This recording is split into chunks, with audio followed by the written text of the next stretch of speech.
Good evening once again, and welcome to Tinker Tailor's Solar Fry here on the mighty Loading Ready Run Video Entertainment Network. My name's Ian, and I will be your navigator through today's proceedings. But before we get into anything else, we got a couple of things to do. We got to first of all introduce Paul, who's running the ones and twos over in the Crystal Gondola.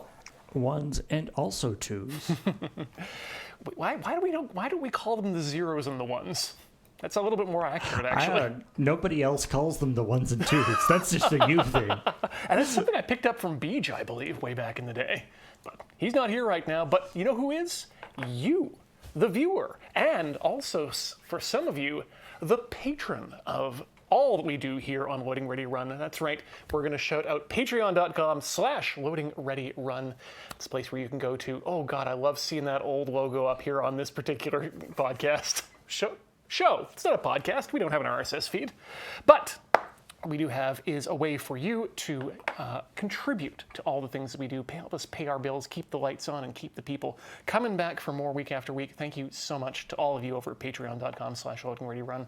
And if you want to support us otherwise, we've got twitch.tv/loadingreadyrun, youtube.com/loadingreadyrun, and a host of other channels there. And of course, store.loadingreadyrun.com for direct commerce interactions with us.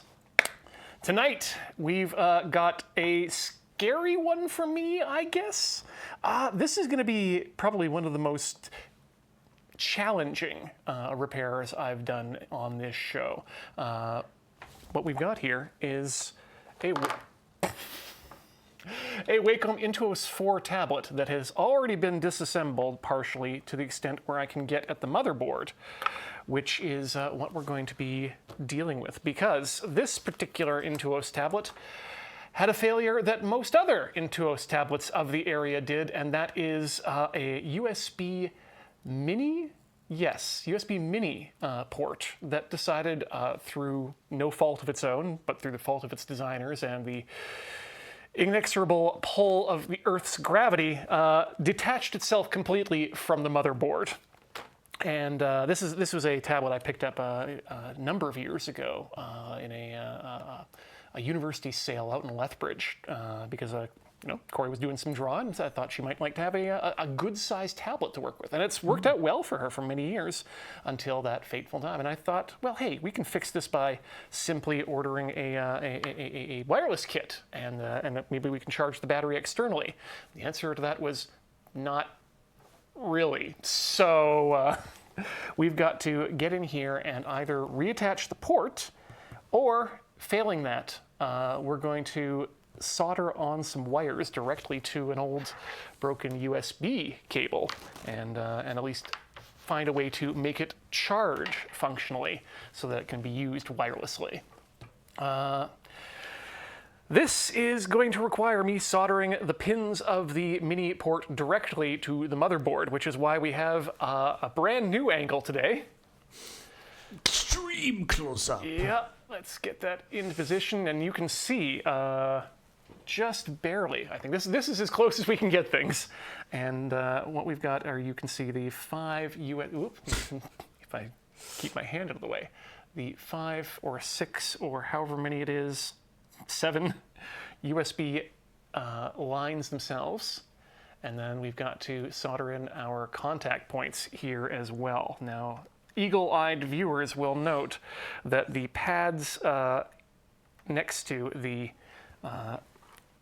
pads themselves have torn off on the connection point, but that's something we can deal with because we can just scrape away some of the solder mask and actually get some really good, huge blobs of solder on there to connect it up. I don't think there's any attachment points on the other side that I needed to deal with. I'm just going to double check that. Do you have any sort of guarantee or information on whether all the other parts of when the USB port came off, might it not have messed something else up on the board? Thankfully, I can say with pretty good confidence that that's not going to be the case. It was working, and then it stopped working. And when I opened it up to have a look, the port just came directly off. So it is kind of a hope and prayer that nothing else bad will happen to it. But just looking at the zone here. There doesn't appear to be any charring. There's a little bit of, some pad scraping off, but we'll take care of that with, again, more solder. But yeah, we're going to need some pretty fine soldering tips, a lot of flux, and a lot of hopes and prayers from the audience. So I think you can have, well, we've done some of the work already in the sense that we have opened up the board. Easy to get out of this. 2 of the screws normally are hidden behind rubber feet. Right there on the back of the board. And actually, just keep on that for this second. I'll pull out the parts that we've got on display here. So we have obviously the screws that came out, but what you're going to be most interested in is this little guy here, which is the port in question. Right now it's enclosed in its own little shroud. It's got little wings. Yeah, those are actually not part of the port itself, but let's push the port itself out of its little hidey hole. Bear with me as you cannot see for just a moment. And let's get some locking guys on there. That post that you sent me is the guide that you're following here, right? Yeah, there are a couple links I've sent to Paul, and you can put them in the chat when appropriate. But one of them is a guide by I believe he was 10 years old when he attempted this hack himself. Oh, geez. And his is going to be the backup module because he did not attempt to solder the connector back to the board. That's a video guide I'm going to be, well, not following because there's not much to it.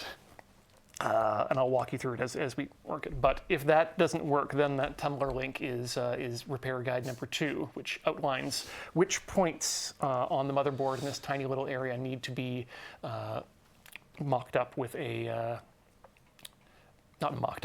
soldered up with some extra wires. Thankfully, USB doesn't need many wires. I wouldn't want to be soldering a parallel port back to this thing, to be honest. So we're following a guide written by a 10-year-old? Is that? No, a person who made the repair when they were 10 and then came back and said, hey, I should document this repair for other people who might need it. And it turns out it's spread pretty far and wide among the internet. I know there are many people who have gone through this issue. So while we're back on this angle here, let's bring out the actual connector itself. And it's, like I said, it's still in good condition. It came off very cleanly. You can still see all the connectors are there on the wire, but we've also got the big pads and the big wings there, which will hold it down to the board. So, wonder how I want to go about this. First thing we should do is we should get on some gloves. I should have got those on earlier because I'm becoming more and more enamored with how much easier work sometimes go when you don't have to worry about the addition of human skin oil. Works a lot there.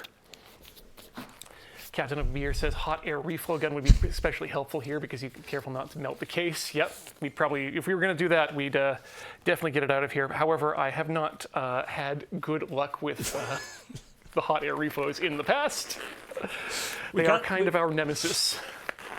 We usually get the flowing part right. Mm-hmm.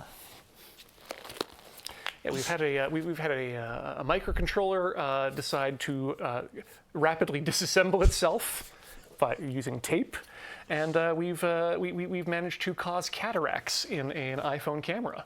So we can verify that it is indeed a very hot air gun. Mm-hmm. A lot of time gets used these days assisting separation of what do you call them?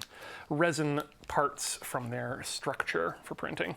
Oh, yeah. So, yeah, uncured resin tends to come apart easier if you heat it up. Cool. Yeah. It also means I definitely need to be wearing a respirator whenever I'm doing that. So. In the rack, did you know mug tonight, for those curious, is Category 12's Chromatic IPA, a delicious standard and standby here in Victoria. And if you have the opportunity to get it, you should. All right. So let's start with let's start by peeling back the tape a bit here so that we have a little bit more room to work with without melting some plastic. So that just goes back not very far, but you know what? Far enough that we don't have to worry about it. Just kind of fold it there. And then let's have a look at what we're dealing with. So what I'm going to do is, as I said, I was going to scrape off some of the solder mask. And I'm going to do that, I'll indicate here with the little tiny tweezers. Here and here for the main connectors. And then we're going to leave the ground connectors, I think, intact as is. We'll just add a little bit of solder there to strengthen it up and to make sure the connection's right. And then we're going to need to scrape back just a little bit of the solder mask on these traces here because, unfortunately, as we mentioned, the pads came off with the connector. So, unfortunately, we can't reuse those. So, how many lines in total does a USB port or this type of USB port have? This is because this will be a USB 2.0 port. It's only going to have looks like 5. So that you've got your power, your 2 or 3 data lines, and then ground on there. And so then you have those 2. So what are the two large pads on either side? Those are mainly just connection points to the motherboard. Oh, like their actual mechanical connections. Yeah, because I don't think there's I think they do attach to ground as well, but that's just through the main motherboard. So if we need to, I've also brought along some extremely thin wire, some 30 AWG, 100 feet of it too, magnet wire that I've used previously in the Dreamcast repairs. Because it needs to be very thin. The idea here being that we can, if need to, bridge the connection from the solder points in the solder mask to the pins. But that's only if I'm only going to be doing that if I absolutely need to. Do you have?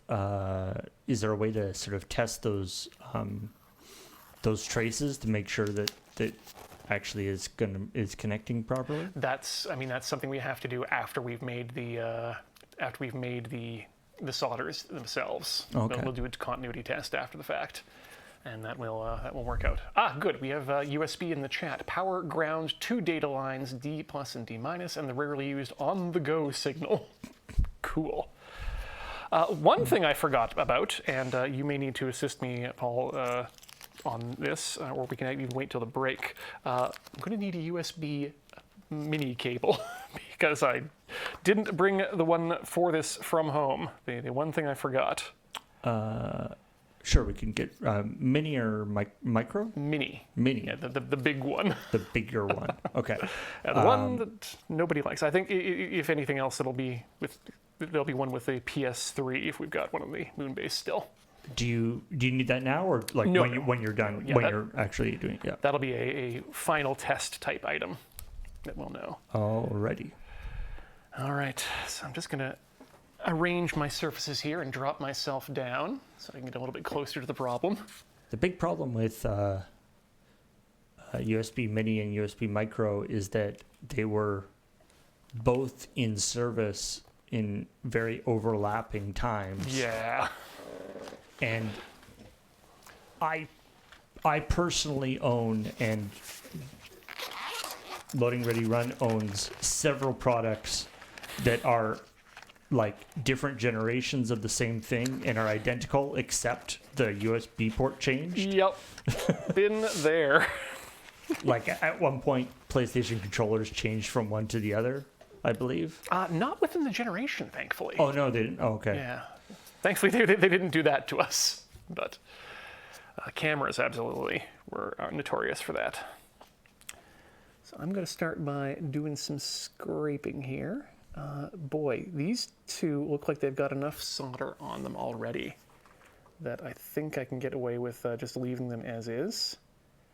This one's going to need a bit of scraping, so I'm going to do that now, as does the pin next to it. But the third pin looks like it's still got a piece of solder there trapped, so I'm going to leave it for the moment as well.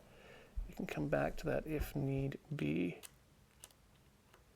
Be very careful. Just want to get the littlest a bit of this cover off.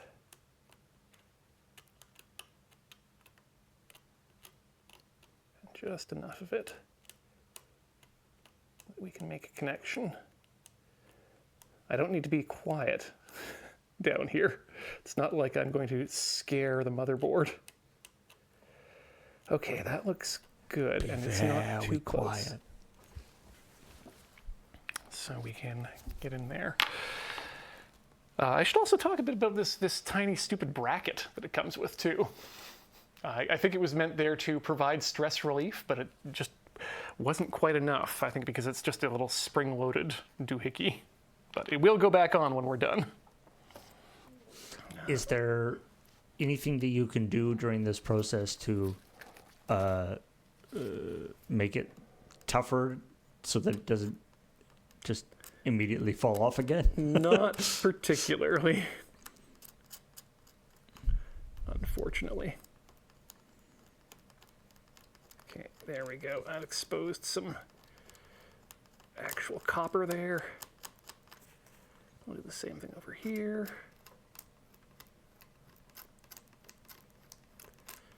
I just want to give it something to hold on to. It's all any of us really want in this life. Just some copper to hold on to. Yeah. I recommend looking in your walls. Unless you're here in Victoria and your walls are full of aluminum like mine. Okay. Let's give this just a little wipe down with some alcohol just to make sure it's good and clean. I need to remind myself to put in an order for some Q-tips in the Slack here.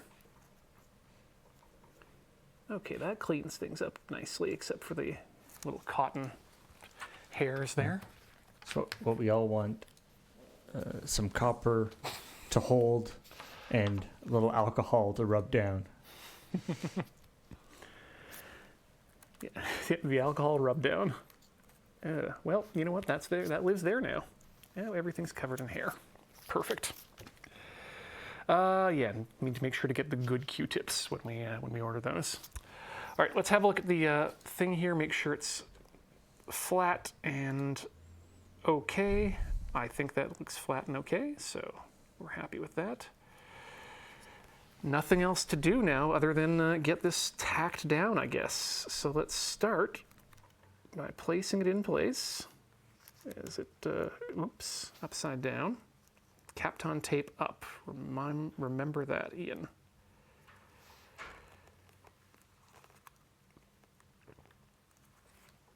And, oh yeah, this looks very good in terms of the traces.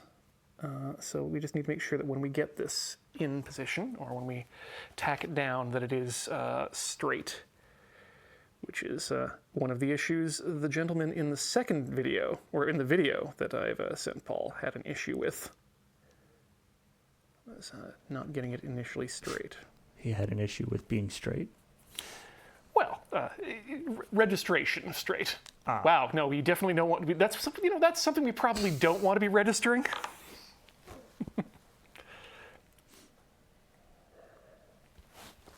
All right, let's get the shakes out.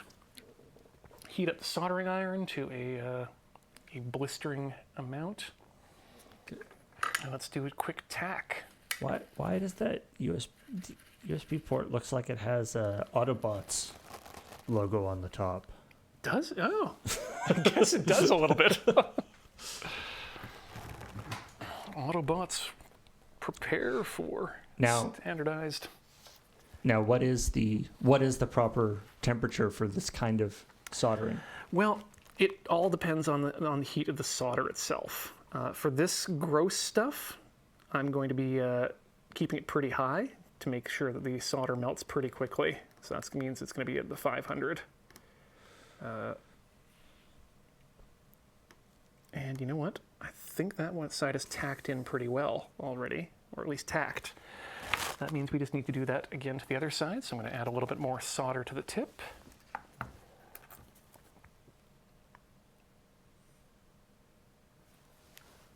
And This is such... do this left-handed. Oh. This maybe we should have set the camera up on the other side. I was just thinking about that the first. Oh, maybe we'll move it in the break. Yeah.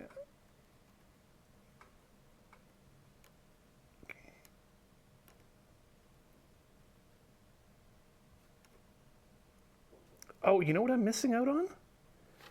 Our good friend Flux. That's why this is not going as well as it seemed. Ooh, a fresh pot. Ooh. They're good. There is a tab. And do I have a method? You know what? I'll just use the back end of. I'll just use one of these Q-tips.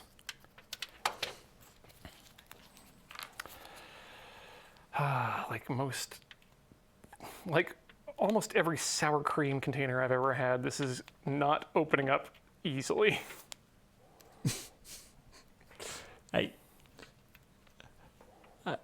I mean, I've had a reasonable amount of sour cream, and I've never noticed the container to be particularly difficult to open. More so than like yogurt.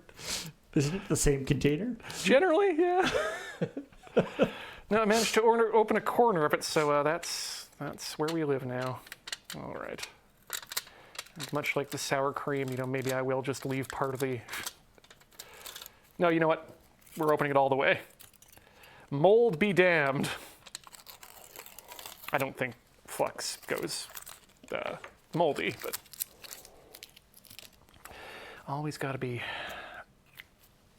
open. Okay. Oh, yes, that's pasty. Oh, is that too much paste? I mean, who can say? Apparently never, is my understanding. There's no such thing as too much flux. Although that may be, in fact, too much flux. I feel like people who say that about things grossly underestimate how much of that thing can be used. Okay, so let's get that pushed down and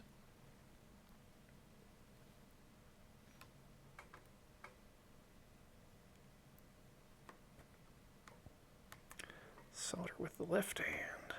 Okay, get a bit more solder on the tip so that hopefully it'll run off. You can do it with your right hand if that makes it easier. Don't want to mess this up. It might not. Actually, what would help this definitely is a twisting of things. So let's make some room and leave that shot up for me, actually, if you don't mind, so I can see where focal planes and the actual thing are. Okay, there we go. And bring it down. There's where we want to be. Looks in focus to you? Looks good. Looks good to me. Okay.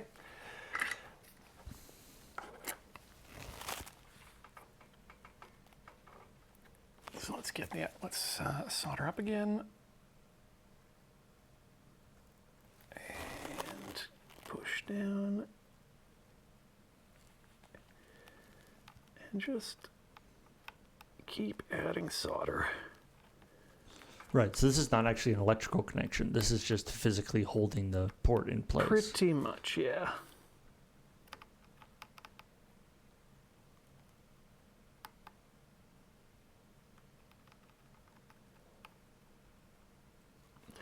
I mean, oh, and see, that's what we don't want. Oof.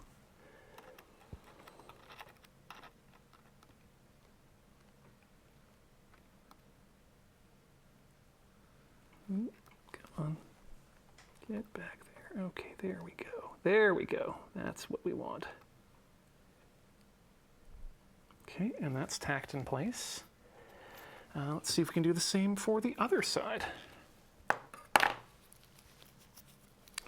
Get that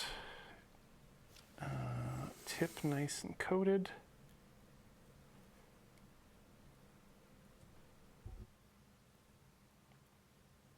Just really, really mess it up with solder.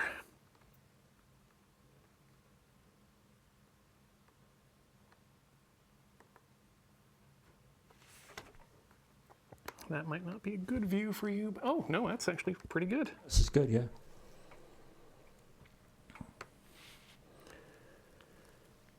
Okay.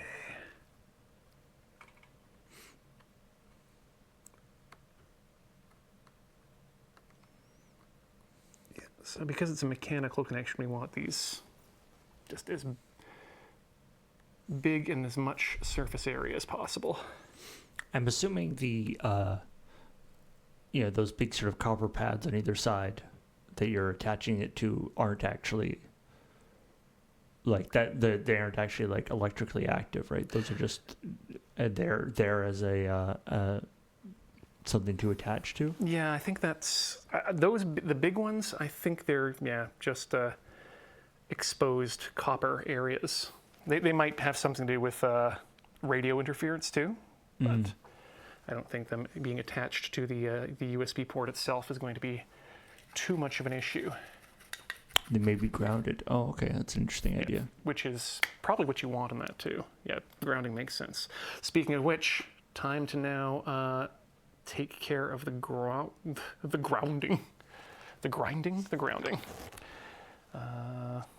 So like these little connections are so teeny weeny teeny. So I guess you're going to be relying a lot on the sort of surface tension to exactly pull it in, which is always such a sort of magical thing. Yeah, so that's why we've doused that area in flux with abandon. All right, can we now swap back to that top or that corner view? Yeah, I just want to be able to again put this where people can see it. Okay.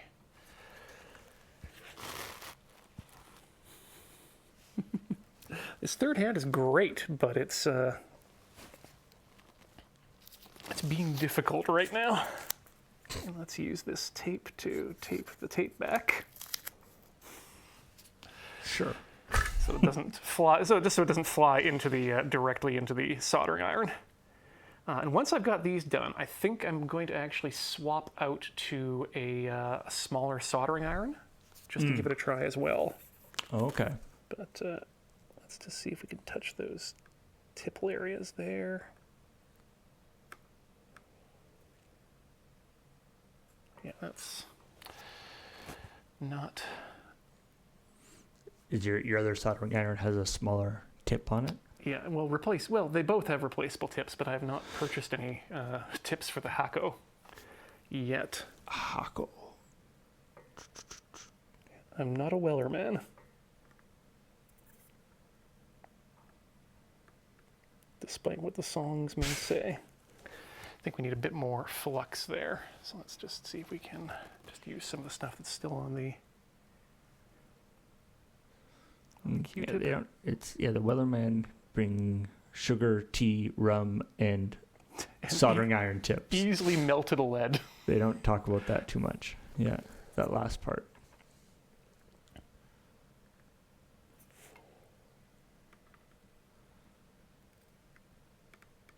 But one day when the soldering's done, we'll take our shares and go.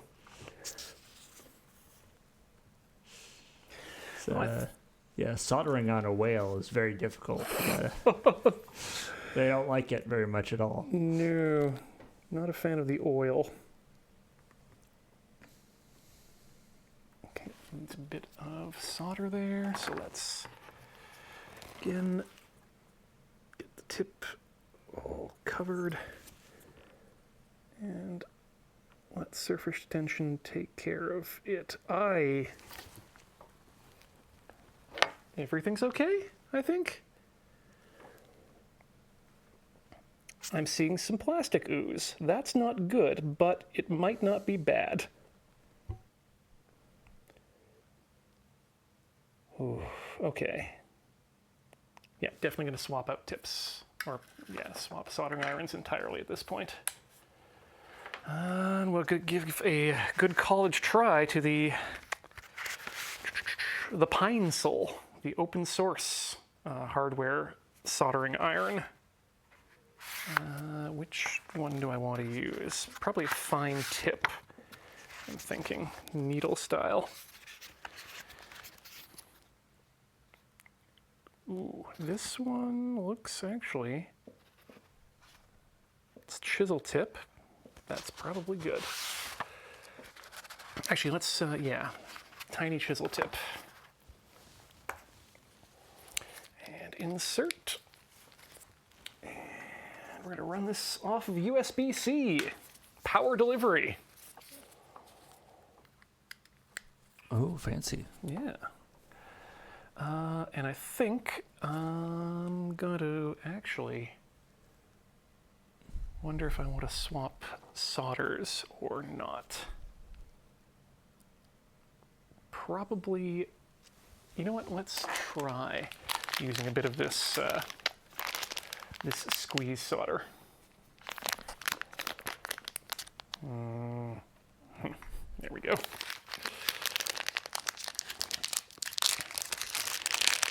Solder paste, which worked out well for us last time.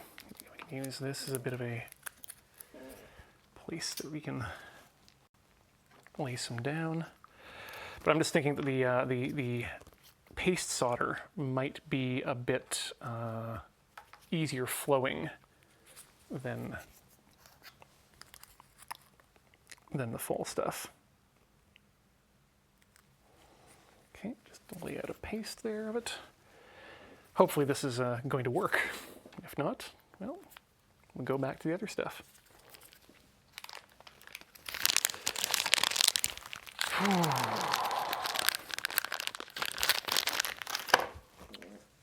Small work. Okay, let's lay down another pasting of flux on that area, being careful to wipe in the direction of the pins rather than against so that they don't get caught.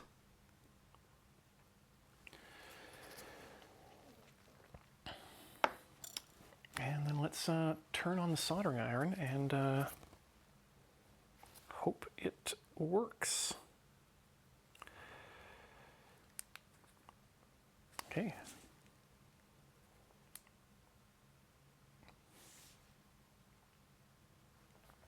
So far it's heating.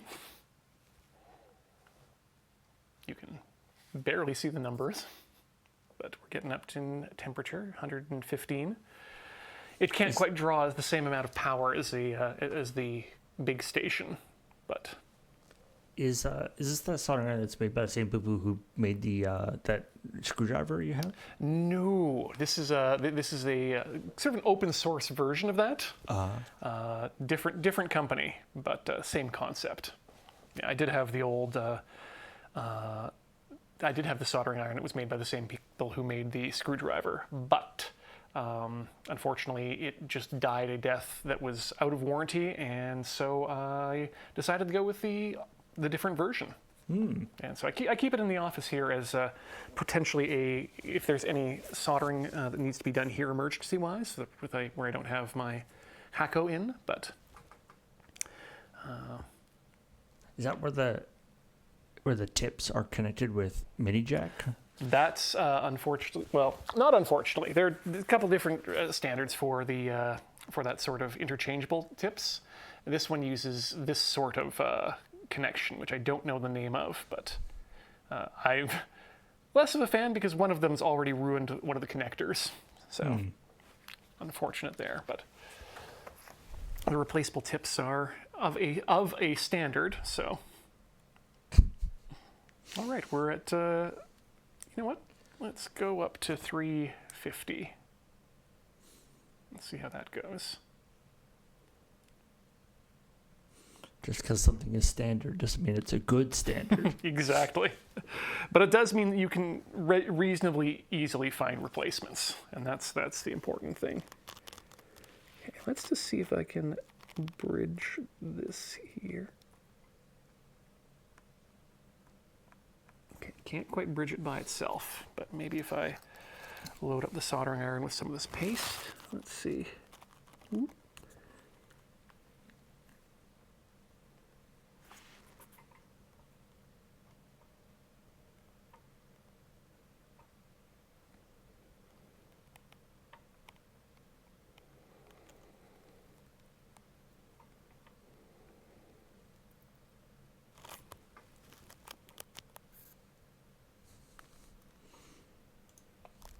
I don't want to melt any of the resistors is the thing, but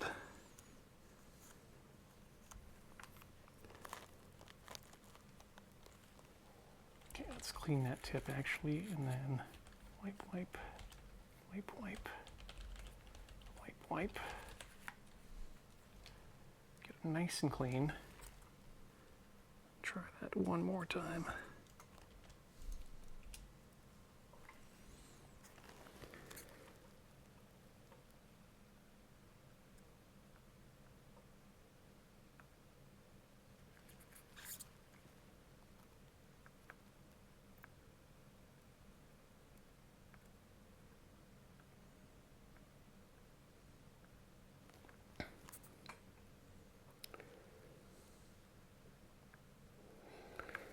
Okay. You know what, let's just try tinning all of those pads first of all. See if I can rake across with some solder and get some on everything.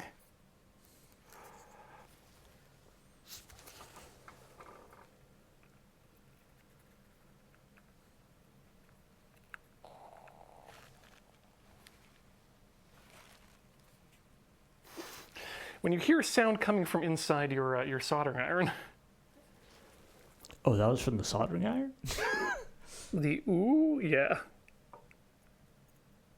Okay, well, I've managed to make a complete short of all of them, so that's good. That'll just make it go faster, right? Yeah, that makes. Combine all the pins together. It's like 5 times the bandwidth.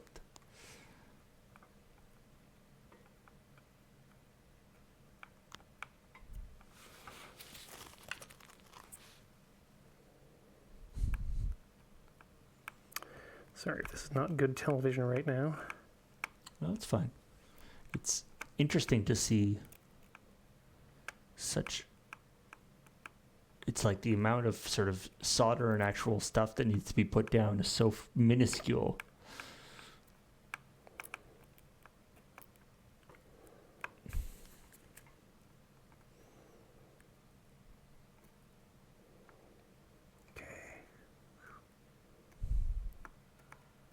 Some of it seems to be working.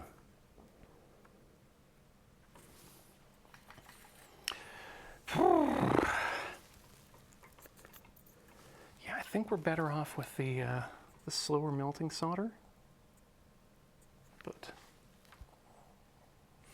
so the trick is that there's like a little bit of distance between the contacts on the USB plug and the things on the board that you have to sort of bridge with the solder. Exactly. Now, that's why we've got the wire here if we need it, but if we get there.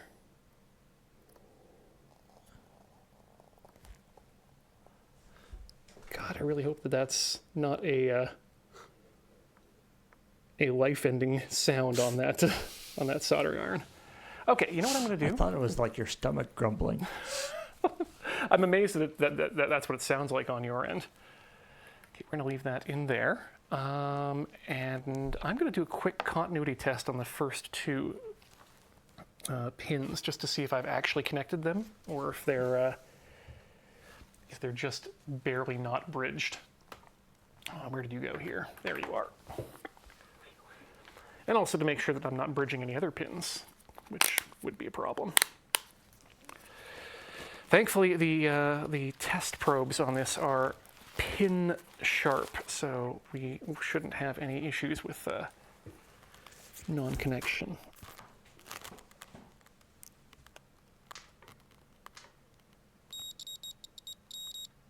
Yeah, so we haven't actually managed to make the connection across.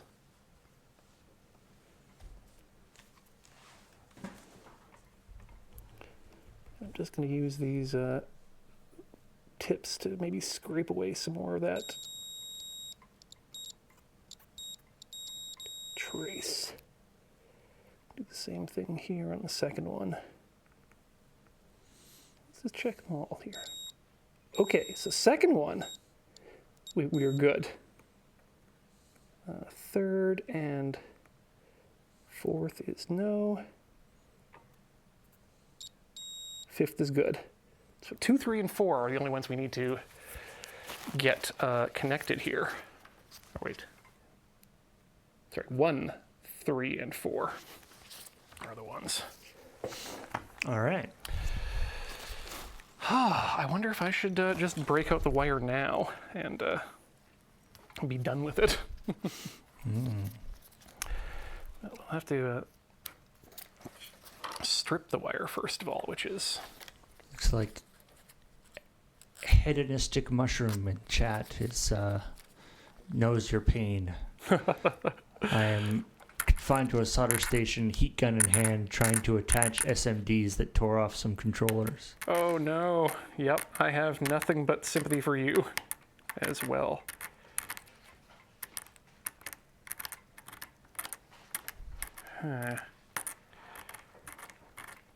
I wonder if scraping off the insulation here is the right way to go, or if there's an easier way to do this.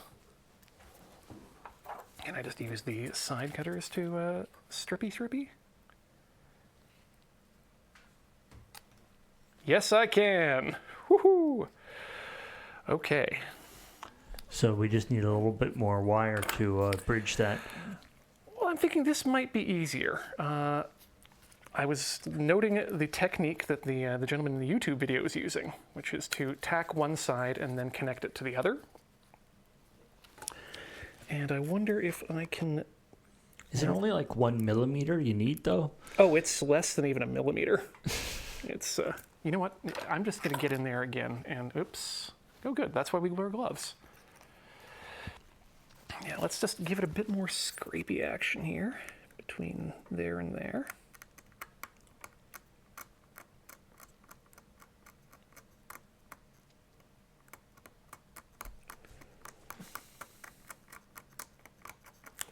And then again, get in with some isopropyl alcohol to clean off the scraped areas so that metal is exposed so that solder can stick to it. There we go. Now we can actually see a little bit better about what we're dealing with here.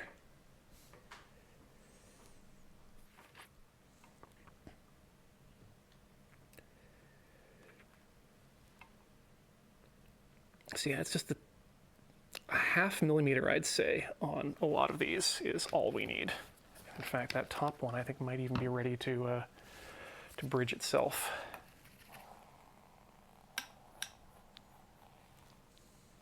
Yeah, that is a sound that it's making.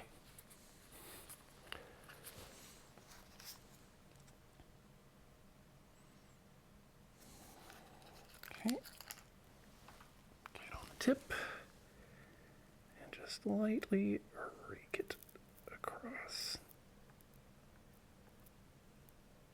Actually, let's get some flux on there too, just to be sure that it's gonna do. Go. Little dab will do ya, as they used to say in the pomade business.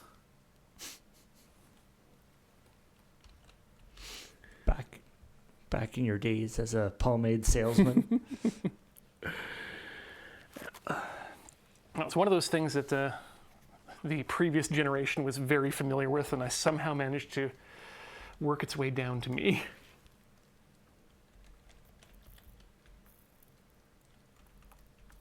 And then suddenly anything that a little dab will do you of recalls the ancestral memory of pomade. Mm. Okay, and get in there. Ora. I Get connected. I venture to think it's been a while since you've considered the need for pomade. Yes, indeed. In fact, I've got a whole bottle of Japanese hair tonic at home that just doesn't get used anymore. The hair tonic was not regrowth tonic. It was just kind of a alcohol bracer, sort of like an aftershave. Ah, I see. That was my mandom. For those familiar with Charles Bronson in 1980s Japan. They did they named the thing Mandom to start with. Then they got Charles Bronson to be the spokesperson. Then they wrote a song for him to sing in the advertisement about all the world loves a lover and all the world loves Mandom, the name of the product. And then they released the record. And what I didn't realize until just the other day when I was taking the record out for to take a picture of to show some people was that included in the single 45 record is also piano sheet music for you to play along with the, or if you want to play your own cover of the Mandom song. So you have like an original 45 of the Mandom song? Sure do. That's that. Like lots of North American companies get celebrities to do endorsements, but nobody can quite do it like nobody would write a song for Charles Bronson to sing, except the Japanese. I appreciate that. Yeah. This is also the same week that I found out that Arnold Schwarzenegger is known as Schwarze-chan in Japan because of a series of commercials that he did where he was introduced by his partner as Schwarze-chan, which is generally celebrities don't get the Chan prefix, especially if they're the size of Arnold Schwarzenegger. I thought Chan was the female suffix. Female or diminutive, but yeah, it was a series of commercials with a comedian. So that being the joke, I see. Yeah, but apparently he loves it. So I can see that. I've actually very much enjoyed Arnold Schwarzenegger's sort of post-retirement showing up on podcasts and various random places. Yeah. Hey, we're connected. All right. It's 2, so now we're down to. Apparently, a large portion of his wealth is from savvy real estate investing, not like totally apart from his. Totally apart from his acting career. Yeah. I mean, that's kind of how the majority of the 90% got where they are right now. But that's good. But like buying, like apparently it's when he was first in North America as when he first immigrated, he bought a small apartment building and was like the super for the apartment building for a while, and then moved up and then sold that and got a bigger apartment building. Yeah, that makes sense. Not even very not like glamorous real estate. Just yeah, it's literally just own an apartment building, and then after a while you can own 2 apartment buildings, and then 3, and then usually 5, and then you just let other people buy them for you, and you stay out of it completely. Okay, put more flux on, because why the hell not? Just flood the zone. Okay. Speaking of flooding the zone, let's flood the zone with some more solder here. So it's just the middle bottom 2 that we need. So we have 1, 2, 5, and 6 are good. That's what it seems to be. Okay, and just a bit more solder. Okay, there we go. Let's get in there and just rake them.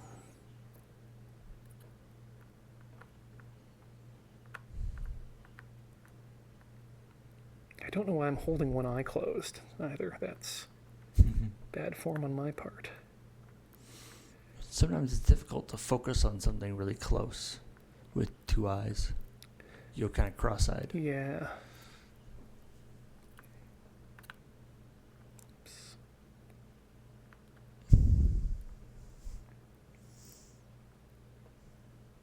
I also don't want to undo any of the good work I've already done.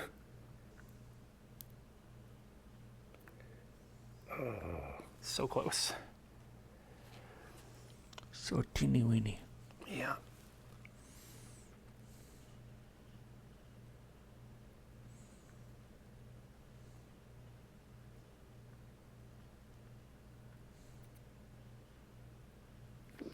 Sometimes you just want just a little less surface tension too.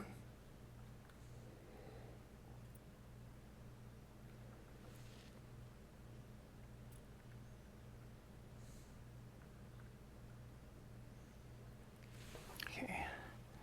Let's see if we can build up some of these on the other side here too.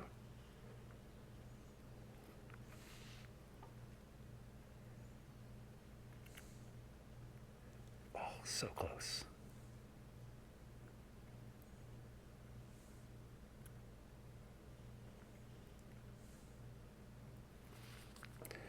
I feel like, yeah, I've just undone some work.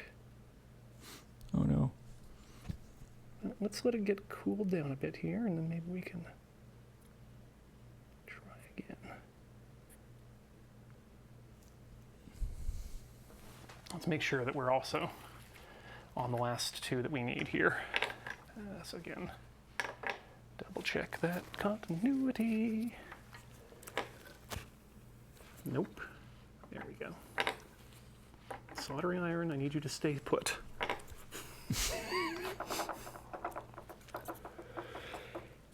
Okay.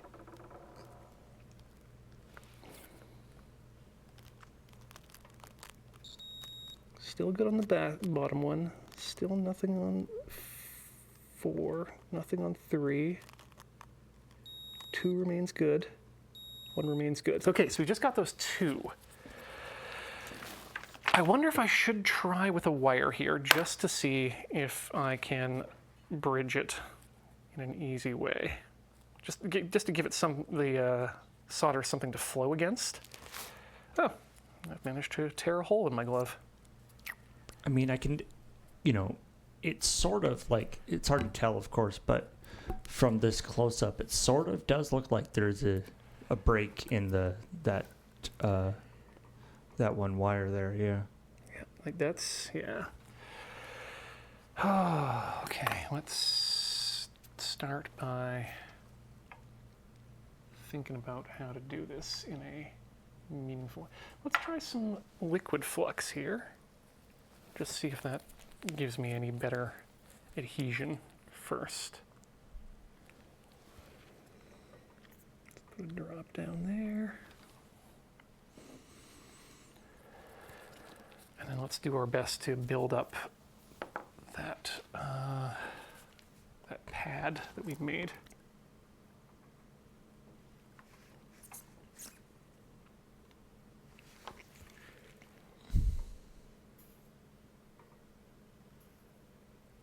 Okay, good start. Certainly built up that pad. Yeah, well, that's honestly, this is a good thing. What we've got this big blob here, because now that we have a connection between the 2 things, we can very, hopefully, judiciously, slowly pull out solder. Okay, yeah. And wick it off, and hopefully keep that connection on the underneath together. I'm imagining some kind of amazing, master solder person who, they take a very complex circuit and they just put down like 4 blobs of solder and then the thing heats up, and the solder just kind of flows into the right spots by itself. Because he knows the way the surface tension and the way the material moves so perfectly. You're describing reflow. Yeah. Okay, so we didn't do what we wanted to do there, but maybe we can salvage.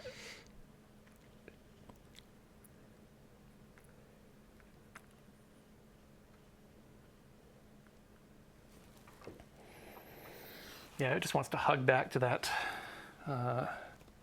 It's like this. It's you need the surface tension to get it onto the wires, but then you also need the surface tension to. You also don't want the surface tension in some places. Yeah. Just using some desoldering braid here to get rid of some of that, and also maybe to clean up the areas that I've hosed. Okay.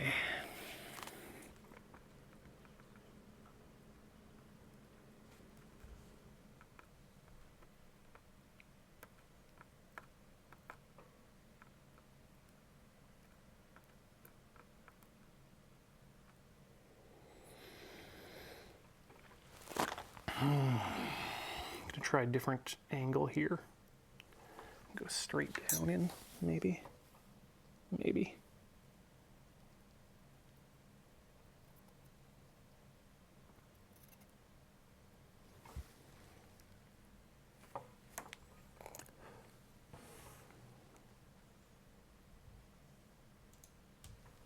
Go.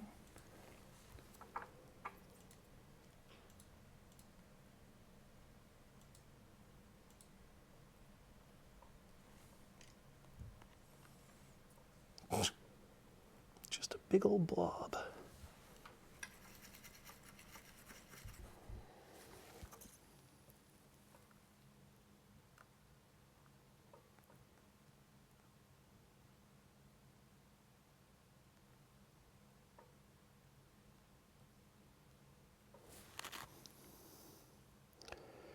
Okay, got some blobs down in there.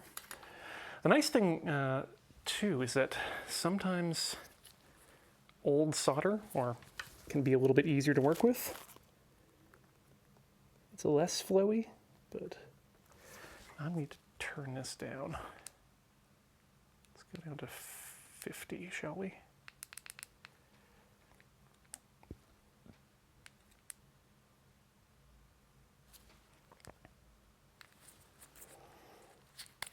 Gonna reset my soldering iron. Aha, 450 is too much. Let's try 350. Things were melting pretty nicely there. Your soldering iron crashed? Yeah. It wouldn't hit the button. The buttons would not register. Which I'm also years out of date on the firmware updates for this thing, so. Yes, that is a thing that you can have, is firmware updates for your soldering iron. Welcome to 2025. Well, this also has it's got special. Don't they have special programmable temperature curves? Not the curves so much, because when you're dealing with soldering on an iron, you generally want one temperature and that's it, because you're not heating things up and then it's not a reflow situation. Oh, okay. But they do have different methods of ramping up the temperature. I guess, yeah, like you say, like a curve, but specifically for heating up after it's being left alone. Like it'll go to sleep in between. Hello, there we go. Now you're heating again. In between not being used. And there's also, boost if you want a couple hundred more degrees for just a couple seconds.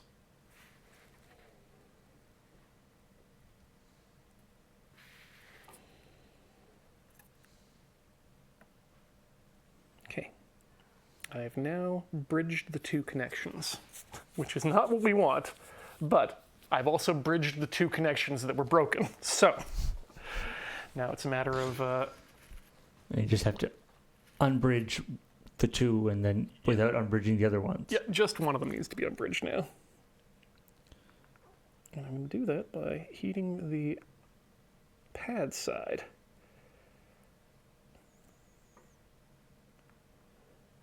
Dragging out that way.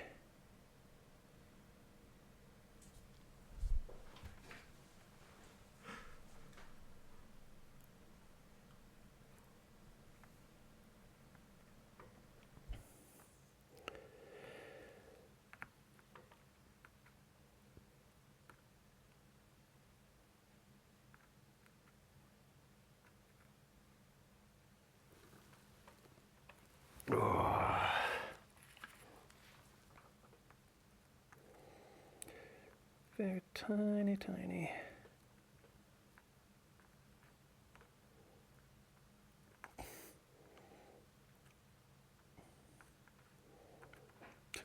That feel when your soldering iron pulls the solder better than the connections you've made.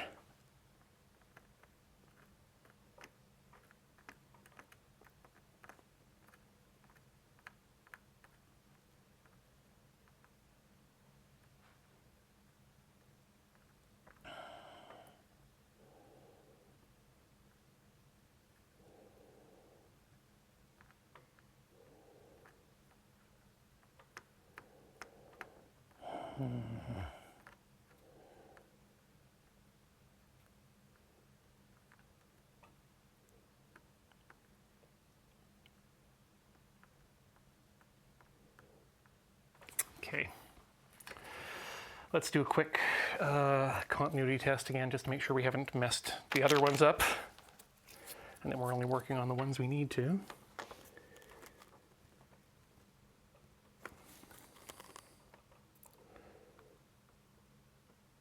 Okay. One's good. Two's good. 3 and 4 clearly. Oh. There's something there.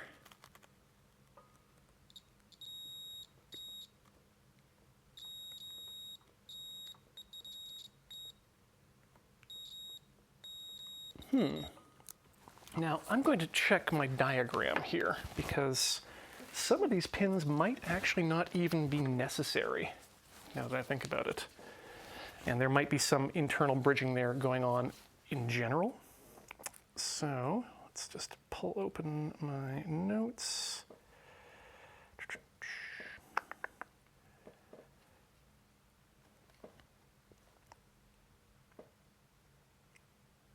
And this is where the tumbler link will become important. Okay. So for the large, there are different circuit board layouts for the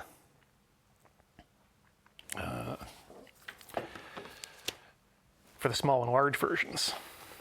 And right, we're only working with four wires here for the stuff. And boy, I wish that they, well,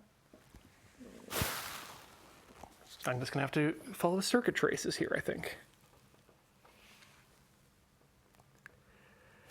Okay. You think one of those wires might not be necessary? I think so. But that's 5. Is this even the right diagram? Oh, this is a different Intuos Oh no. pad. Well, that's all right. That's all right. We can still work with that. I just need to know what the pins out are. Or I could just, do it correctly and actually complete the connections. It feels pretty solid on there, though, which is nice. All right, yeah, let's, I'm gonna braid out what I've got on there on those bottom two, or the middle two, and maybe do a bit more scraping, just so we can get maybe a better pad there. It's a lot of trial and error, folks, unfortunately. Is the pitch of the connectors coming off a surface mount component in this usually the same? Like, are the wires the same distance away from each other? Yes, yeah, they are. Like, it'd be nice if there was just like a little like comb that you could kind of put down on top of it and then melt. Ah, surface masks, yeah. I guess that's what that is, yeah. They super useful for soldering a bunch of things, and again for that reflowing. You just lay down a mask on your board, lay down paste, wipe it off like a, what do you call it? One of those things. You know, the thing.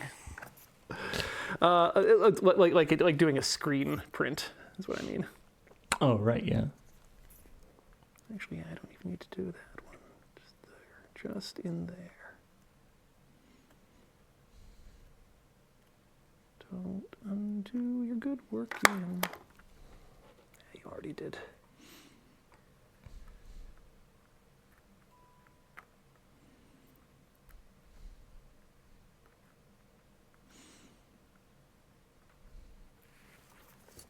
The problem is I'm not sure I can do the wire thing unless I get enough solder on, or unless I can create a pad for one side of them.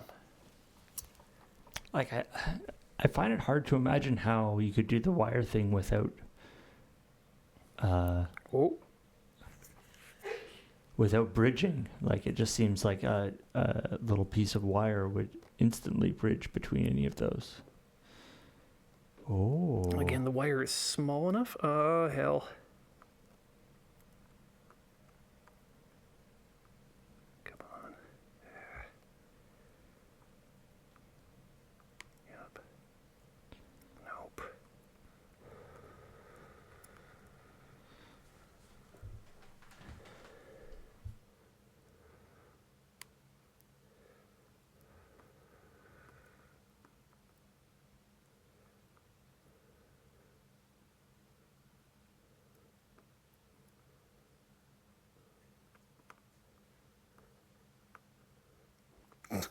Yeah.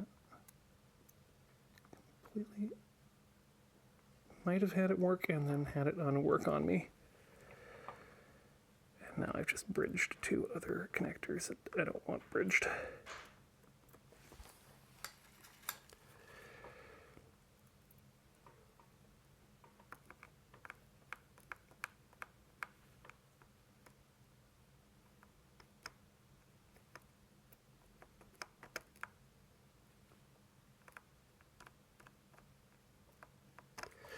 Yep. Dang it.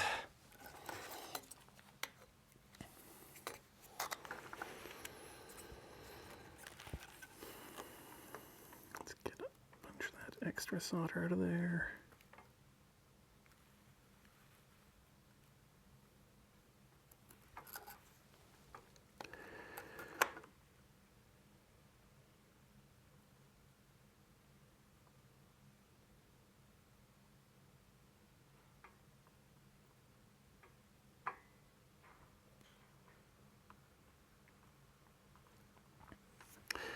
The problem is the wire is ultra thin, and I think if we lay it down in there, we'd want to go from the other side.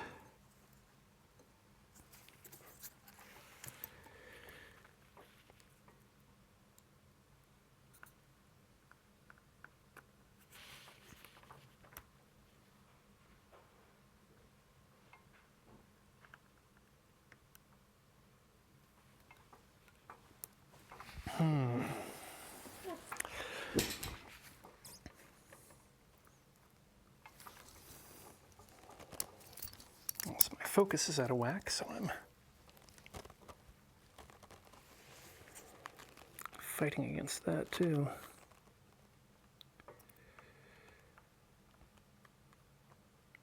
All right, well, let's check again. See where we're at.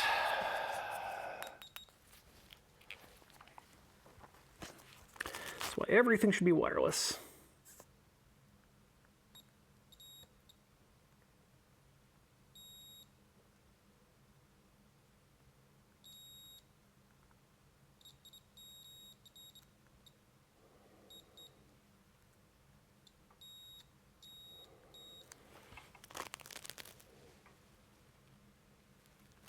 Okay, well, I think the bottom two are bridged anyway. And so it's just this one here in the middle that we need.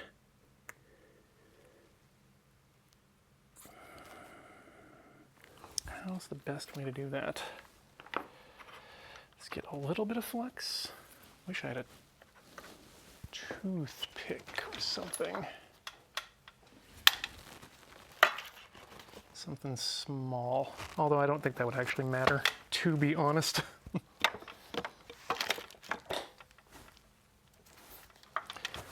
Sorry, iron, stay in your position. Do I have something tiny and spudgy here I can wipe off when I'm done?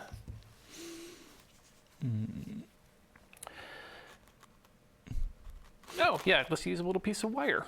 That'll do. Clip it off and work with that.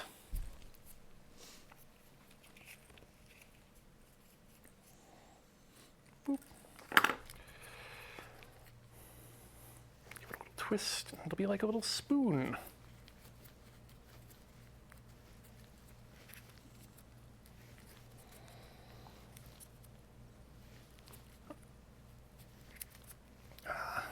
Actually, the chat is mentioning mild burns. I want to say, these gloves have been great for keeping me from some very mild burns here as well, too. Some accidental touch. Is that what the hole in the glove is from? No, that was from me literally pinching the tip of the glove with my hand. I'm apparently very strong that way. Okay. That's even more flex than I even wanted, but here we are. Okay. Let's just actually... Let's bring the solder to Mohammed.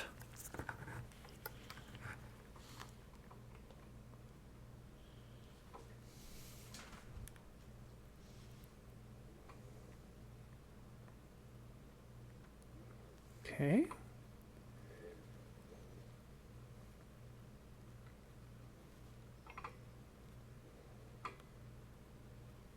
That initially looked good. And failed spectacularly. Cool, cool, cool, cool.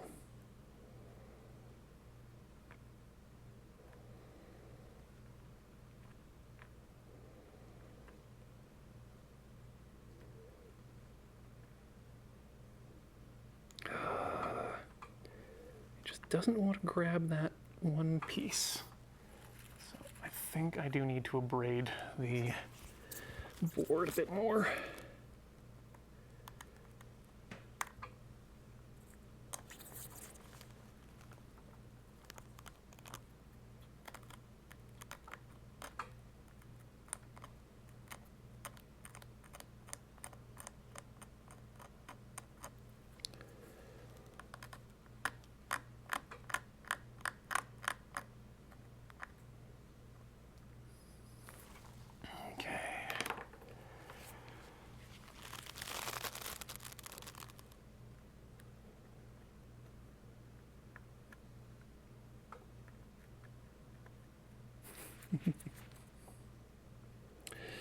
Sorry, my mind was just adding some internal boopas scoopas.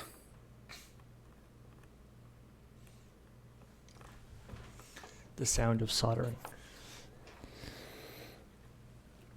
You know, I don't know if I've lost my pins. That would suck because, well, that would suck for a bunch of reasons.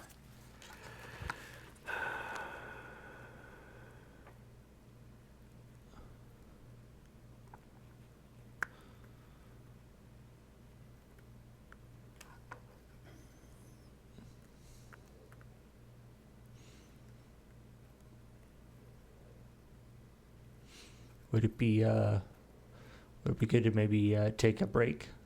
Yeah, I'm just going to finish up deballing this portion here. And I think you're right, we may want to take ourselves a short break.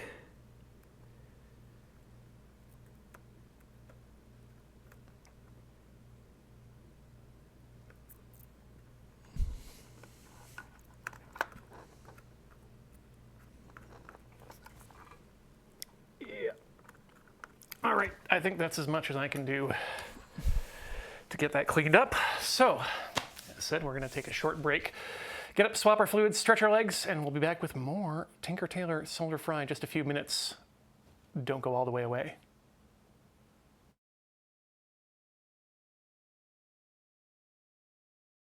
Welcome back to Tinker Tailor Solder Fry, where we are exciting times here as we stare deeply into a mini USB port and hope that for somehow the pins will connect themselves across traces.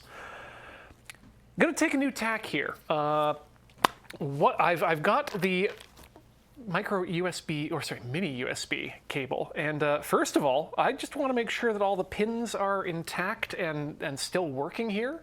And so we're going to do a continuity test from the end of the cable all the way to the pins here. And that way I can also find out what pins I actually need to connect. So it might be that not all of them are necessary. So we'll just do a quick plug in. And if that fails, then that's... Wait, what was that? A little bit of flux still in the mix there. Let's wipe that off. And then we're gonna grab some probes for the old Machine digital multimeter. Because I'm thinking we might be able to make this easier on ourselves on one side at least. I'm gonna use these little grabby hooks on the plug side, and hopefully they'll reach long enough that they'll be able to connect to the various pins that would be connected. Let's get my eyes off, and let's hook that. Okay, yeah, let's connect it to the probe first, and then we'll hook it in. So we're looking at, there we go, that's one. And that's gonna be which pin here? A few of them are bridged, so. Okay, so that's pin one. Let's go the other side. So that's pin, so upside, no, if that's up, then that matches top that side. So this should be one of the furthest down pins here, if it's connecting to the pin and not to just plastic.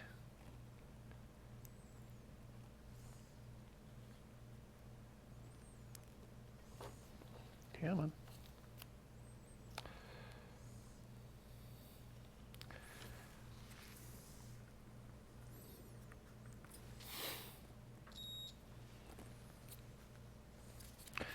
You know what, this may not work the same as much as I think it does. I think I just have to hold it on the pin manually. These are great though for attaching to larger circuits and various things that you might want to probe on a motherboard that you don't necessarily need to hold with your hand in place. Right now. Okay, we're not.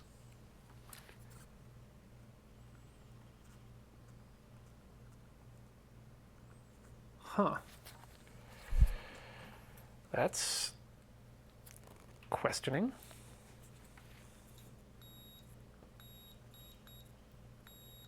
So I think that's ground, which means we got two more to plug here.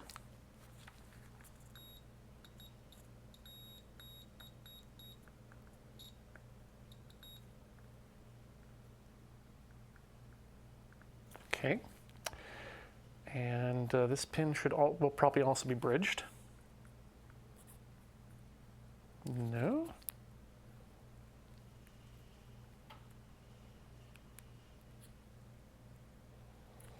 Is the connector connected to anything? Yeah, the outside is connected to the outside, that's right.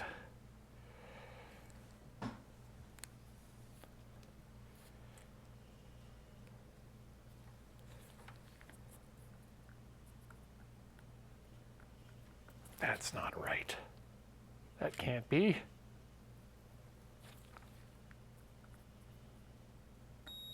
Okay. Okay, so I need to unbridge 2 of these connections before I can really be sure what we're doing, but we don't need to solder all the connections is what I'm getting from this. Because some of those wires aren't actually connected. So let's try and break up that bridge and see what it is that we actually need to do here. Let's bring back our magnifying glass and put this back in the focus zone. By focus zone, I mean look at the focus. And there we okay. That's pretty focused there, yeah. Oh, oh, no, wrong way. Yeah. There we go. Oh, yeah. Oh, there you go. Yeah, that's good. Okay. That gives me time for my soldering iron to not heat up.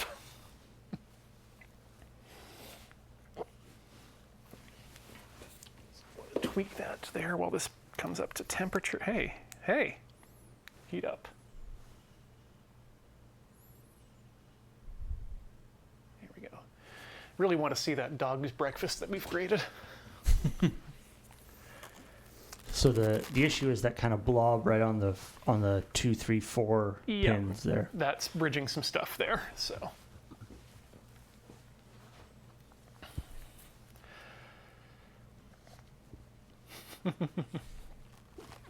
Am I running a lead-free solder? That's a good question. Nope, I'm definitely not. Because extra lead solder. well, I mean, lead solder does generally melt at lower temperatures and is all around easier to work with than lead-free solder. But be aware of the results. But it was interesting to see in the chat talk about lead-free solder as potentially... Yeah, ironically more toxic than... Yeah, just toxic in a different way. You know what, I should probably unplug the cable before I start trying to melt solder. Might be a good idea. Maybe. No guarantees.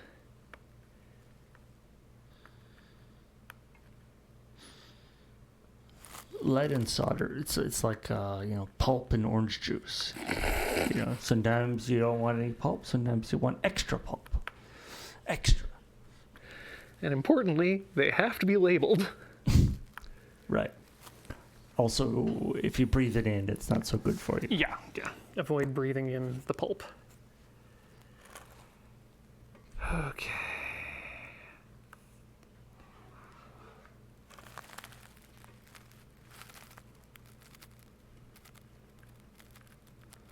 No, do not chase good desoldering after Badian. Okay, let's just make sure that we've separated these things so that we're not getting not cross contamination, but cross bridging. That's the word. I'm just gonna adjust my third hand here a bit as well because it's starting to get.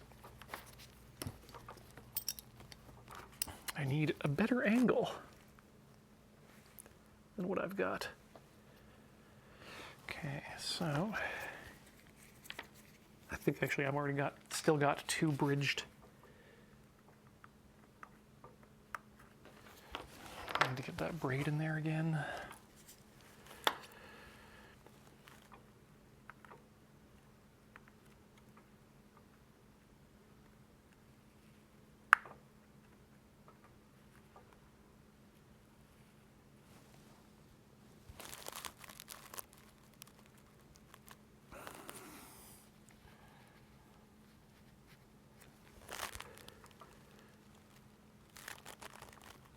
The problem with a chisel tip soldering iron this small is that it can be sometimes very difficult to see where the actual chisel end of the tip is.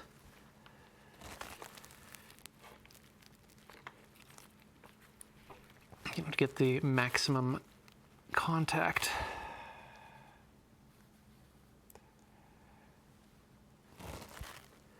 And unfortunately, when it's hot, you can't exactly twist it with your bare hand.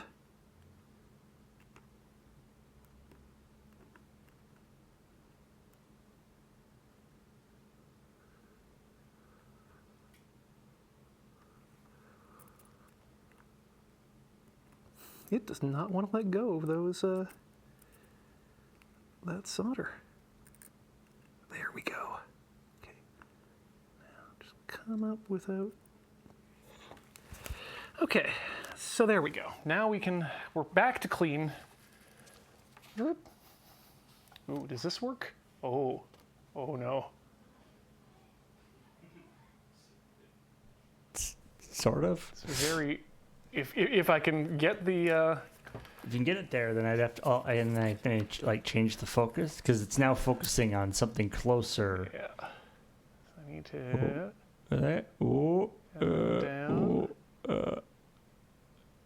Yeah, I don't think I can get, yeah. It doesn't really do much for you at all. Oh well.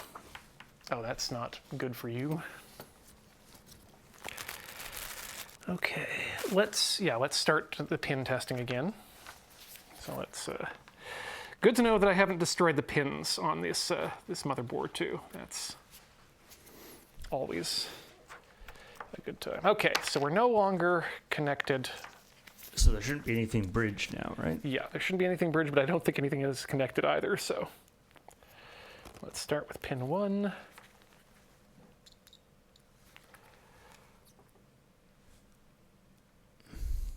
Come on.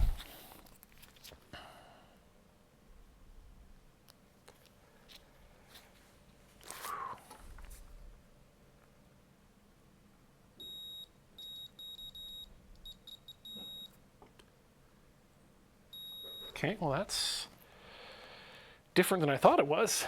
Right. If it's like this, upside down, that's pin 1.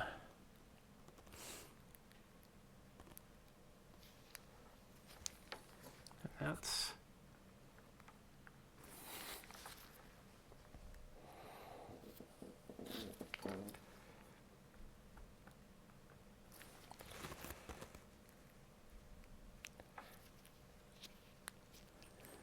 Even when it's not plugged in, it's hard to figure out which direction up USB is supposed to go. Yeah. And the pins are so small. And then on this side, they're covered in a shackle. So, a big old metal Let casing. the pins go. Free the pins. Okay, that's correct now. Okay. Those I think are bridged right now, but that's okay. Well, that's not okay. Let's start from the other end then. So from pin 4 position inside.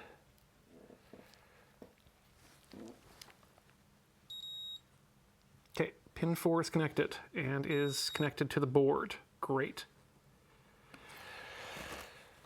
Pin 3, going left to right. Pin 3 is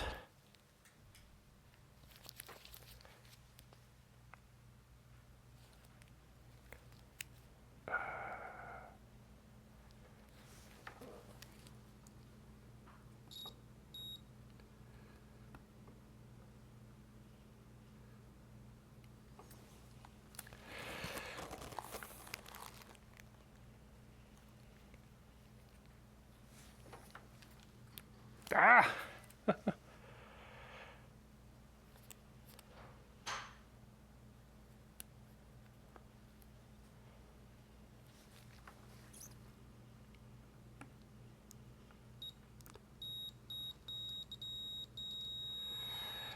Okay, pin 3 is pin 1 and 2.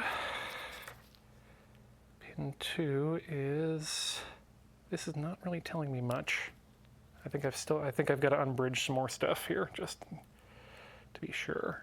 But at least we know pin 4 is in position and connected.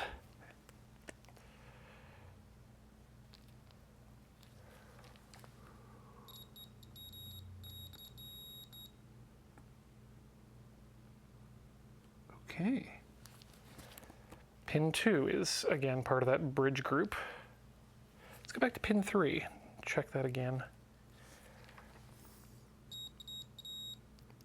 Okay. So it looks like 4 we could ignore, but we want 1, 2, and 3 connected.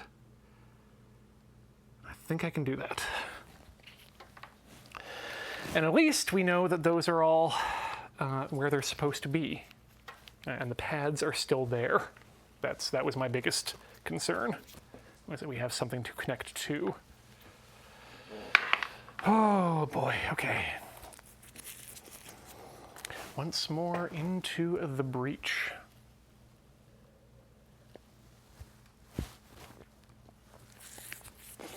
Yeah, the cable does send tablet data to the computer, but we're just really concerned to make sure that the charging works.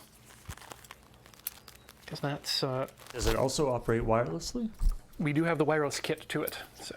Oh. If we can get it to charge, then that's good enough. Oh, well, that definitely makes it easier if you only need the charge pins. Yeah. Now, which are the charge pins? One second. Let me double check my USB pinouts. Go away, Teen Vogue. Your extremely good reporting is not necessary here.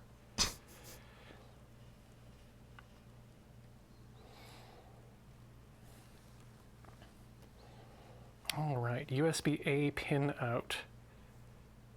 Huh. Well, you know what? If we've got it right, then pin 1 and pin 4 are the only ones we need, because that's data and ground. Let me see about USB-B. Wait, I thought you didn't need data. Yeah, well, yeah, exactly. If we just want power, I think we've got it. If I unbridge the bridges that we've got right now. Oh. But just checking the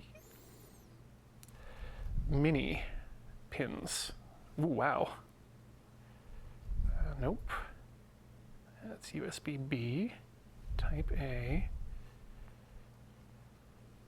Man, USB 3 is such a monster. Yeah, I can't imagine the size of the pins on that guy. Mini B, okay. So we got 1, 2, 3, 4, 5. That doesn't tell me anything. There we go. This is the one I want. From front, I mean, hey, have a look. So our Type B Mini, we're looking at voltage and ground, and pin 4, which is the one down there. That's the ID pin, so that's the one we might not need. And then, yeah. So 1 and 5 are the only 2 pins we actually need. If we just want power, and I think we might be able to do that. Unfortunately, I don't have a USB power meter to make sure that it's drawing current but I can also, well, yeah, I can't measure draw. Well, is there a light on anything or something on it to show that it'll turn on? That's a good point. There probably is a light somewhere. Well, you know what? Let's unbridge those two. Well, let's make sure that they are bridged, because if not, then we can just leave it alone. But if they are,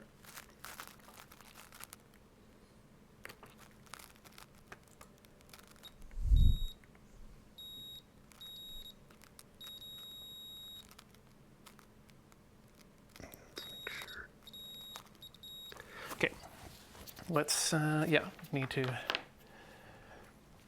pull those apart just a bit.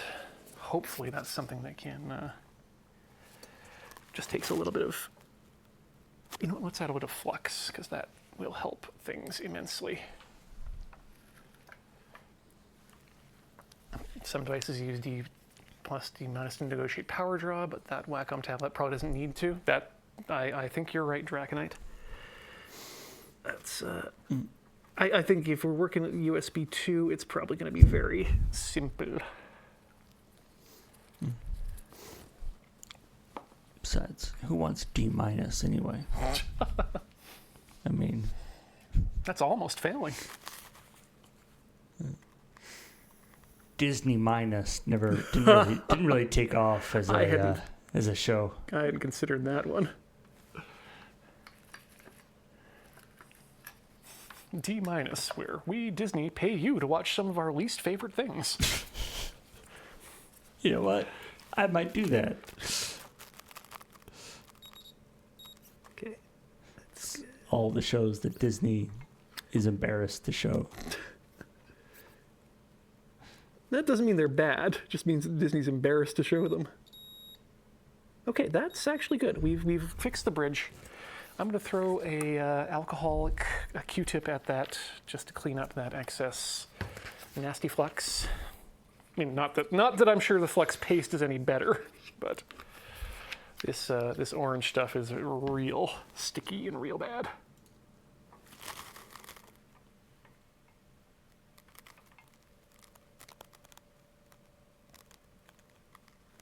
Certainly cleans up the whole thing too. To be able to look at it, I mean, see what's going on there. Try to avoid putting down any more cotton hairs. I mean, I guess if it's receiving power, would you be able to tell if it's charging the battery?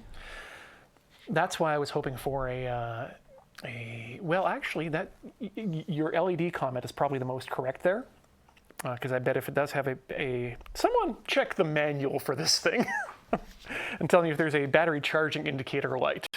But also, I was thinking about the fact that if it is, the power subsystem just should go through its own sort of logic based on the battery itself. That doesn't need to be part of the communication with the computer. That's all handled internally when it comes to lithium-ion batteries. Usually, he says, hoping against hope. Bit more cleanliness in there. Yeah, that's a big hunk of cotton we don't need in there. I put down a lot of flux, it turns out. Have you found the magic too much flux? Well, you know what? I put down more. Let me put it this way: I put down more flux than I have cotton swabs for. All right. Okay. This is actually good. We can work with this very easily. Let's hope we don't release any magic smoke. Where are you, laptop? You have a power port. And you'll tell me if something goes wrong, won't you? Yes, you will. I'll say Windows is unhappy with this device. Come on.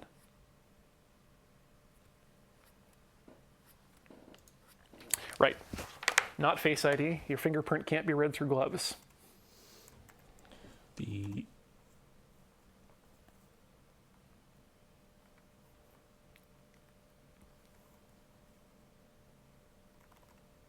Good. All right. It does say in the troubleshooting section of the manual, it does say, check the tablet status LED. Okay. So there is a status LED. Well, we're plugging it in. And we're going to very carefully flip this over by holding the back on. And we have, well, before it detached, but I can now show you on this side.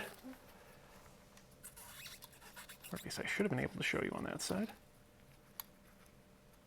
There was a small flashing light. Maybe it's still there.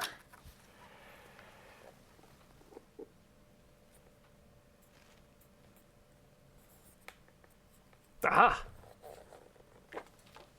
Yeah. Sorry. Overhead's good. Should be right there.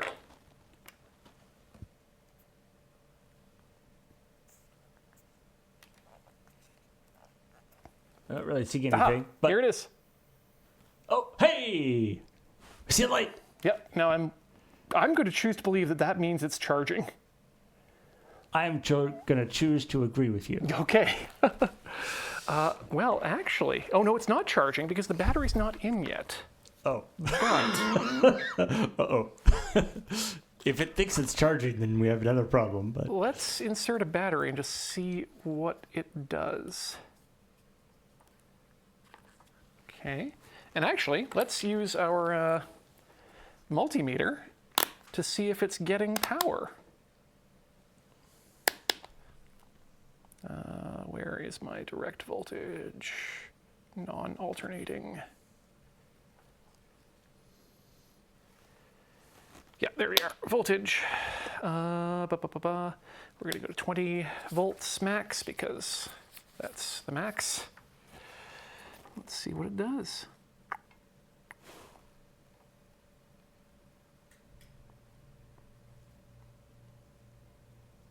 So it is getting some voltage, but is that from the battery or from the charging indicator? Let's just check the battery itself, see what it outputs. Negative 334 on the multimeter, on there, but when we put it in, it's getting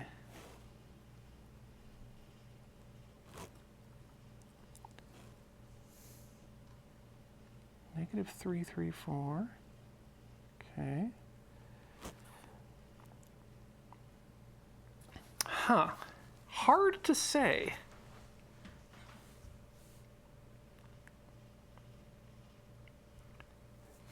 Actually, well, let's see what sort of amperage we're getting on the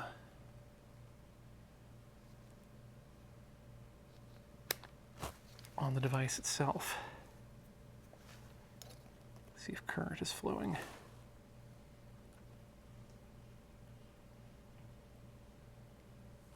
Okay.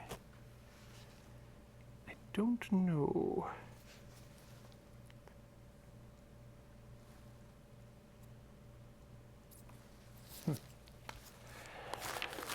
Hard to say. Let's see what's just going on the other side here. Still flashing. Actually, why am I being obsequious about this? Let's just take this wireless module and plug it into the computer and see what happens. oh, you have the wireless module. Yeah, the battery pack was part of the wireless module kit. Let's plug that in here. Okay, laptop recognizes that. Setting up a new device, Wacom wireless receiver. And I don't know if you've got the full manual up there, Paul, at the moment, but is there any sort of pairing action I need to do on this thing?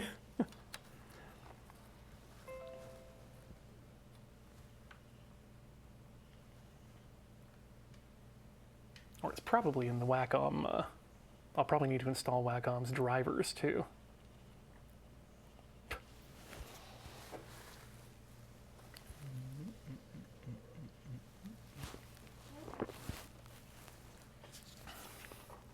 Oh good, Firefox needs to install some drivers. I think it might be time to go primary Linux on this laptop.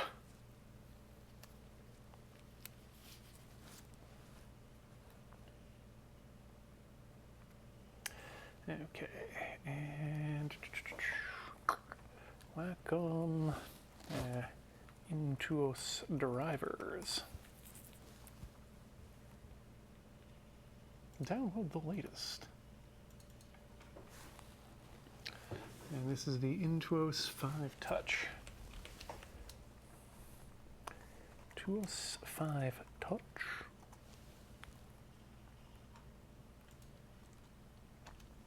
Download.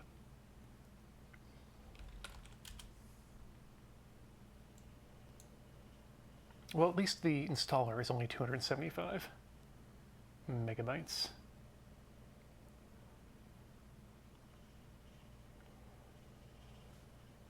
Let's make sure our soldering iron's not going to burn the house down. Yes, go ahead and make changes to my device. I don't even care anymore.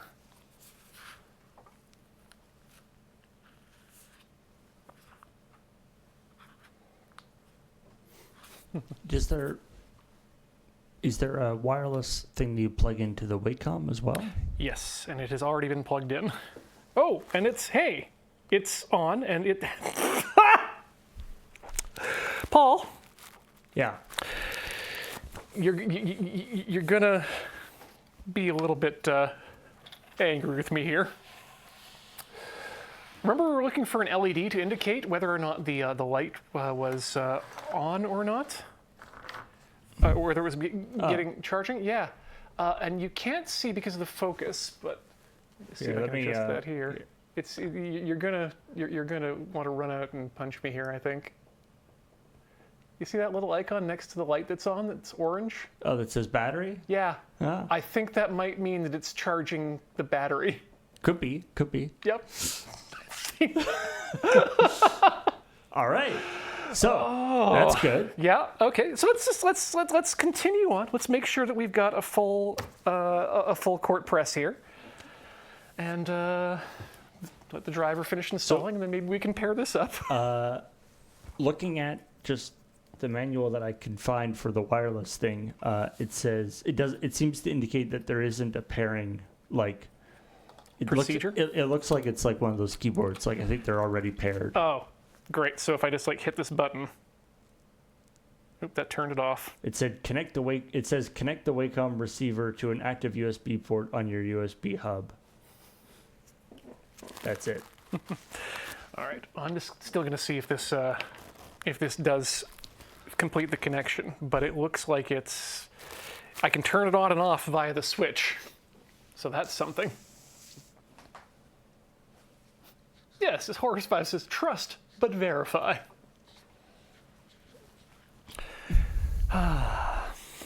Well, what an adventure. the LED works anyway. Yeah, that means it's getting power to it's getting power to the device.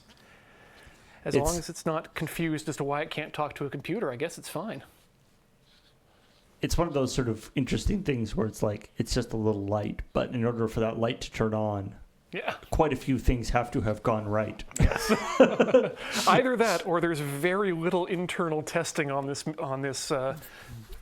subcomputer to figure out whether or not it's working properly. But still, yeah, here we are searching for. There should be an LED on the front of the thing to flash or something, or there could just be an icon of a battery with a LED next to it, indicating that the battery is there. Okay, you must restart. Well, okay. Shutdown is not the same as restart. Wow. What does that mean, Wacom? They want you to restart? Yeah, but remember, shutting down is not the same as restarting. Interesting. I mean, I know like a cold boot and a warm boot are different, but usually I haven't seen a situation where a restart will work, but a cold boot won't. Right? That doesn't make any sense. You'd think that the cold boot is the next step above restart in terms of setting back to zero.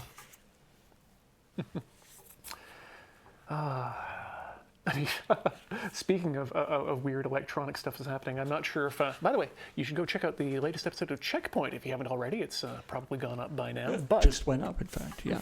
Wasn't sure if you guys talked about the SNESs that are We did. getting faster as they age.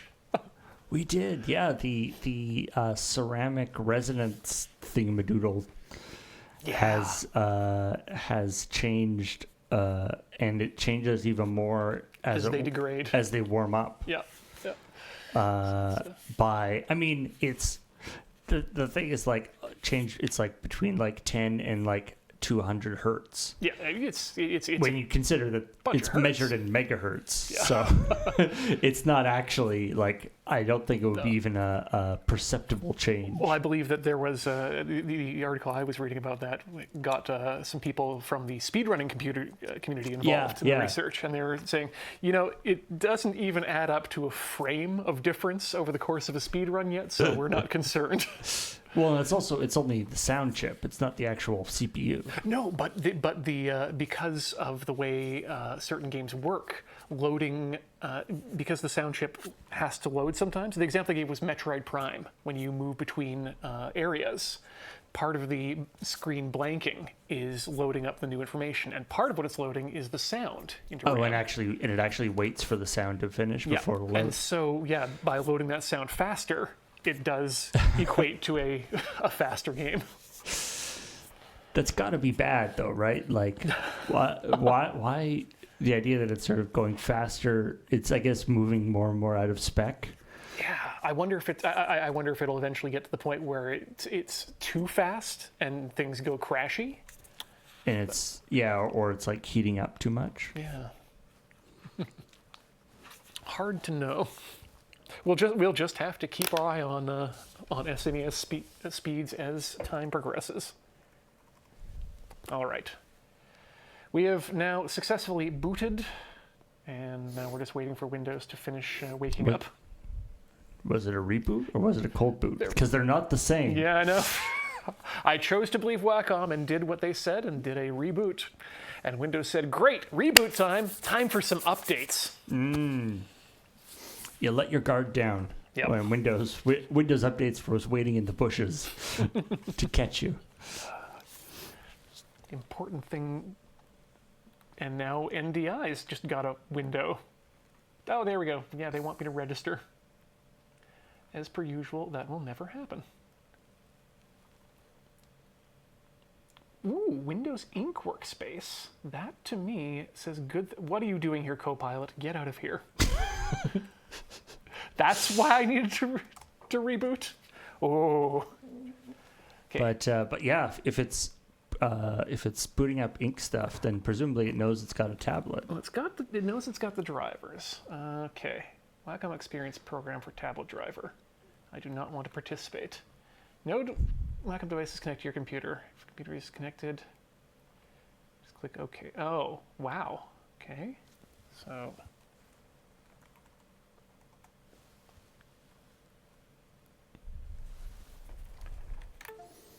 Oh, there we go. If you're using a wireless device, make sure it is paired or connected. Now, how do you pair this thing?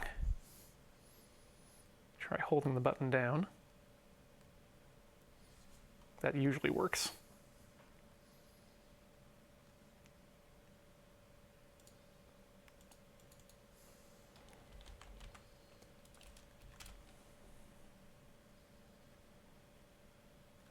Okay.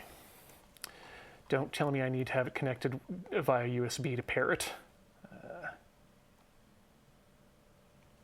How to pair wireless Wacom.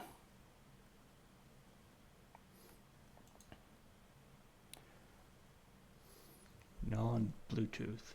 Press and hold the power Bluetooth button until the blue LED blinks slowly.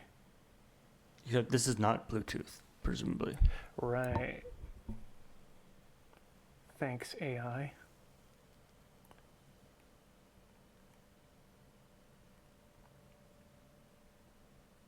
Connect by wireless.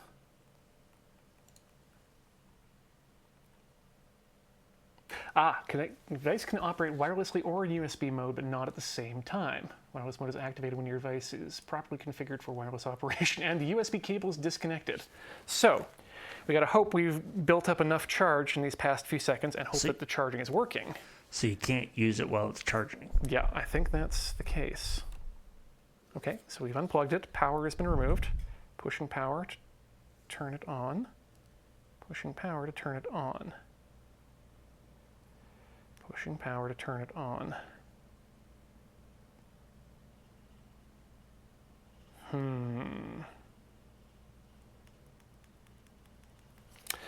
Not yet.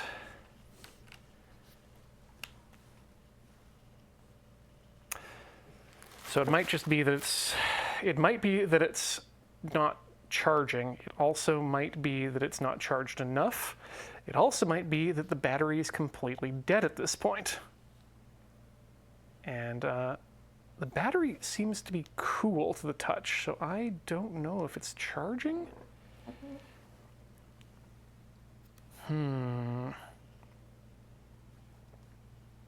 But it is getting the power to the wireless thing there.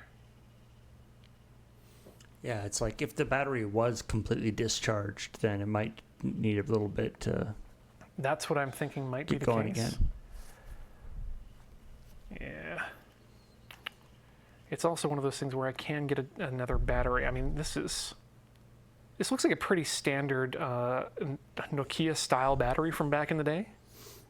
Oh, so this isn't a recent acquisition, this battery. Oh no, this was very recent. Oh, okay. I think it is charging, and here's why. When I popped the battery out, the light turned off. When I popped the battery in, so it knows that there's a battery. Yes, and I think it just needs more time to charge, because when I pop it in, the light went green for half a second. Okay. And then went orange. So yeah, I guess all that's left to do is we're not going to have the celebratory finale of me doing stuff on the Wacom, because also I don't have the pen with me. Well, I think they work with touch now, but yeah, I guess we're just going to have to let this charge for a while and hope for the best. And I will report in future time as to Ian should have looked at the manual a bit more. Oh. The LED indicator light is off when the USB cable is disconnected and the device is operating wirelessly. What? Green when the USB cable is connected and the battery is fully charged. And amber when the USB cable is connected and the battery is charging. All right. So that means actually it might not have even been... you just don't know when it's connected. So it might actually be good. So it turns off the light when it's connected? Yes. That I hate seems that. backwards. Yes. Let's just see. I'm going to unplug, push the power button. It's off. Does Wacom, the tablet property, now recognize that there is a tablet? It's taking more time to boot this time. No wireless devices. Okay, so we probably just need to wait for it to get to green.